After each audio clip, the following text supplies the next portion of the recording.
Si Goldilocks at ang tatlong oso. Si Goldilocks ay mahilig sa mga bulaklak. Ito ang dahilan kaya gusto niyang sa bahay ng kanyang lola tumira tuwing bakasyon sa paaralan. Ang lola niya ay may malawak na hardin na may mga bulaklak na iba-iba ang kulay at magaganda. Nakatira ang kanyang lola sa isang malayong bayan. Kakaiba ito sa lugar kung saan nakatira si Goldilocks. Sariwa ang hangin dito at nagbibigay ng tuwa sa kanyang puso ang magagandang bulaklak.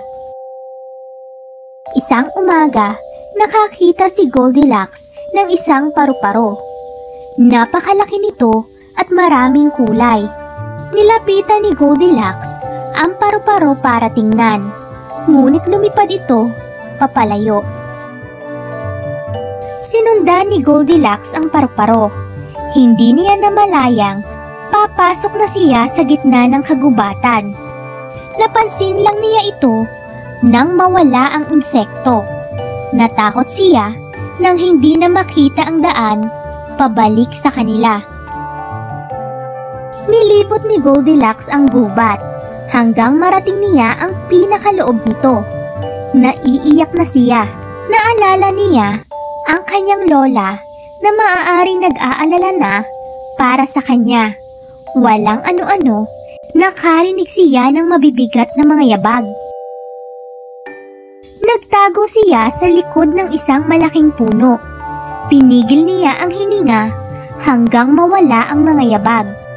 Kailangan kong mahanap ang daan pauwi bago tumilim, sambit niya. Sinimulan niyang hanapin ang daan pabalik sa pinanggalingan. Nawawalan na ng pag-asa si Goldilocks. Paulit-ulit niyang hinanap ang daan pabalik pero pakiramdam niya ay lalo siyang naliligaw. Makalipas ang isang oras, umupo siya sa damuhan at nagpahinga. Gutom at pagod na siya. Hoy! Nasambit ni Goldilocks nang makita ang malaking paru-paro. Tila may sinasabi ang paru-paro sa kanya. Sinundan niya ito. Nakatingin siya sa paru-paro at hindi nakita ang isang nakausling bato. Nawala ng balanse si Goldilocks. Dumausdos siya sa isang matarik na libis. Gumulong siya ng gumulong hanggang matagpuan ang sarili sa isang hardin na puno ng bulaklak. Hindi kalayuan sa hardin ay isang bahay na yari sa kahoy. Inayos ni Goldilocks ang sarili. Nabuhayan siya ng loob. Umaasa siyang matutulungan siya ng mga tao na nakatira sa bahay para makabalik sa kanyang lola. Samantala ay nagpalipad-lipad ang paru-paro sa bawat bulaklak. Pinuntahan ni Goldilocks ang bahay at kumatok sa pinto. Nang walang sumagot, binuksan niya ang pinto at pumasok sa loob. Nakakita siya sa mesa ng 3 mangkok na may iba't ibang laki. Sa sobrang gutom ni Goldilocks ay kinain niya ang pagkain sa pinakamaliit na mangkok. Ang sarap! Ang sarap ng lasa! Matapos kumain, hinugasan niya ang mangkok at ibinalik sa dating pwesto nito sa mesa.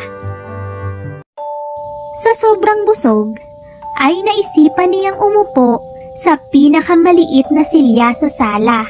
Nalimutan niyang kailangan na niyang makauwi agad dahil paggabi na. Pagod na siya at inaantok. Napapapikit na ang kanyang mga mata nang maisip na pumanhik sa itaas ng bahay. Nakakita siya ng 3 kama. Tulad ng mga mangkok at mga upuan, iba-iba rin ang laki ng mga kama. Pinili niya ang pinakamaliit na kama. Umakyat dito at humiga. Maya-maya lamang, mahimbing na ang tulog ni Goldilocks. Papadilim na sa labas At mahina ang hihip ng hangin. Ilang sandali pa, maririnig ang mabibigat na mga yabag mula sa labas ng bahay. Nang bumukas ang pinto, ay may 3 oso na pumasok. Sila sina Papa Bear, Mama Bear, at Baby Bear. May binisita silang kaibigan, ngunit tiniyak ni Mama Bear na mayroon na silang makakain pag-uwi nila sa gabi. Sa kanyang pagkagulat, nakita ni Baby Bear na malinis na at ubos ang laman ng kanyang mangkok. "May kumain ng pagkain ko," sabi niya. Napansin din ni Papa Bear na wala sa tamang lugar nito ang maliit na silya. "May tao sa loob ng bahay," sambit ni Mama Bear. "Pinasok tayo habang wala tayo rito." Sumenya si Papa Bear kay Mama Bear na manatiling tahimik. "Shh!" sabi niya. "Sundan niyo ako sa itaas." Nagulat ang 3 oso nang makitang may natutulog na maliit na bata sa kanilang kwarto. Napalundag si Goldilocks nang mapansing hindi na siya nag-iisa. "Sino ka? Bakit ka narito?" tanong ni Papa Bear. Nalaman ni Goldilocks na ang pamilyang Bear ang may-ari ng bahay. Humingi siya ng paumanhin dahil inubos ang pagkain ni Baby Bear. Inupuan ang silya at tinulugan ang kama nito. Aniya ay naligaw siya sa gubat. Naawa ang 3 oso kay Goldilocks. Hinayaan nilang sa kanila ito magpalipas ng magdamag. Tinulungan ni Papa Bear, Mama Bear, at Baby Bear na makabalik si Goldilocks sa bahay nito. Nakasamang muli ni Goldilocks ang kanyang lola. Naging magkaibigan sina Goldilocks at Baby Bear mula noon. Ito ang dahilan kaya bumabalik pa rin si Goldilocks sa gubat sa bawat pagbisita sa kanyang lola.